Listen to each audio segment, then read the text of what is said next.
Shalom, saudara yang diberkati oleh Tuhan Yesus Kristus. Salam jumpa dalam kasih Kristus bersama saya Pendeta Mel Atok.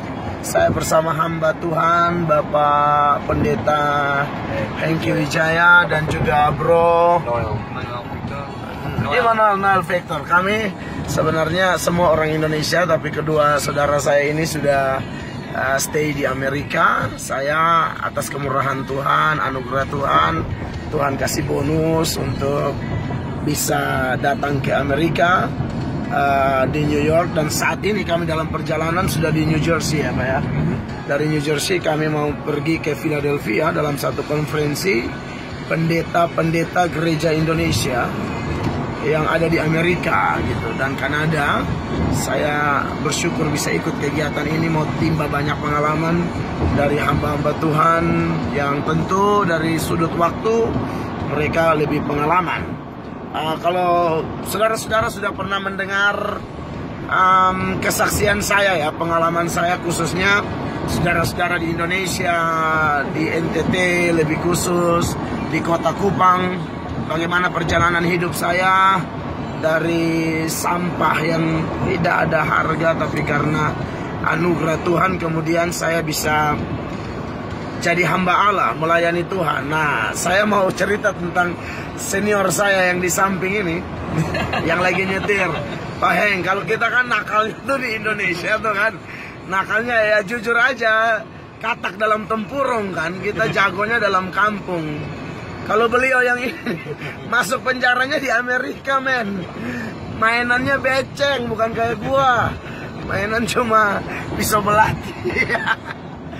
Ya parang lah kayak gitu kan kalau saya.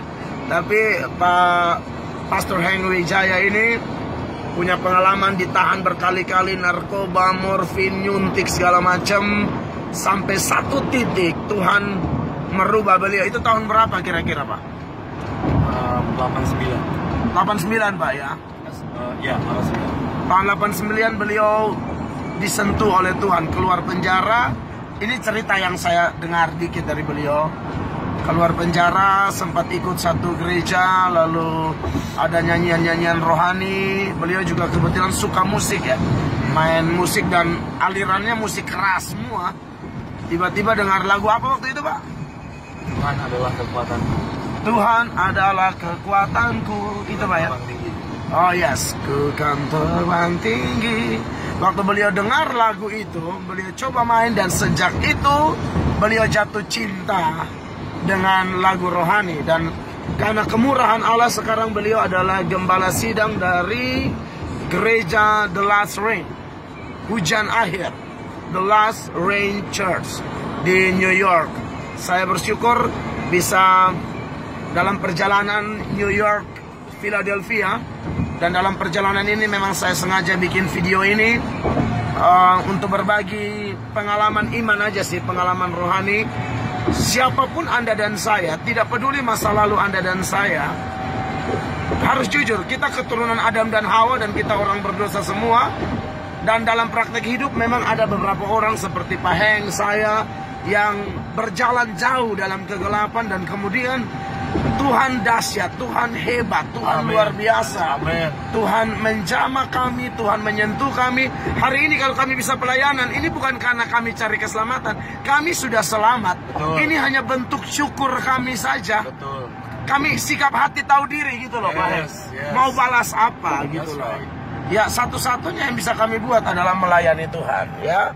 Dan dalam perjalanan kami ke Philadelphia ini, kiranya pesan yang saya sampaikan bisa memberkati Bapak, Mama, Kakak, adik, saudara semua yang ada di Indonesia, di Kota Kupang, di Nusa Tenggara Timur, dan dimanapun Anda berada. Biar video singkat ini dan pemandangan yang berkabut ini tidak membuat hidup kita berkabut, tapi membuat kita dicerahkan dengan terang kebenaran firman Allah. Percayalah bahwa Tuhan Yesus datang tidak cari orang benar. That's right. Dia cari orang berdosa. Pada prinsipnya nggak ada orang benar, tidak ada. Kalau orang sok benar ada kali Pak ya. Banyak, kayak di Alkitab, banyak. kayak Farisi, ahli Taurat, itu berdosa juga tuh. Betul. Tapi sok benar, waktu tangkap perempuan berzina, mau dirajam dengan batu seturut hukum Musa, lalu mereka bawa ke Tuhan Yesus, dan mereka berkata menurut hukum perempuan kayak gini harus dihukum. Lalu Tuhan Yesus bilang, oke, siapa yang tidak berdosa duluan. Ternyata nggak ada yang berani. Artinya semua orang berdosa, gitu loh. Tapi memang berdosa ini ada dua kelompok, Pak Heng. Kalau menurut saya, berdosa tahu diri sama nggak tahu diri, Pak. Iya dong. Kalau yang nggak tahu diri udah berdosa, nggak mau datang, nggak mau cari penebus. Kita nih bertiga yang di mobil tahu diri. Kita nggak bisa apa-apa di jamaah Tuhan. Kita datang pada Yesus dan berharap Tuhan berbelas kasihan untuk memakai kami demi kepentingan kerajaan Allah. Kiranya renungan saya dari perjalanan New York, New Jersey, Philadelphia ini memberkati Anda semua. God bless you all. See you. Shalom. Shalom.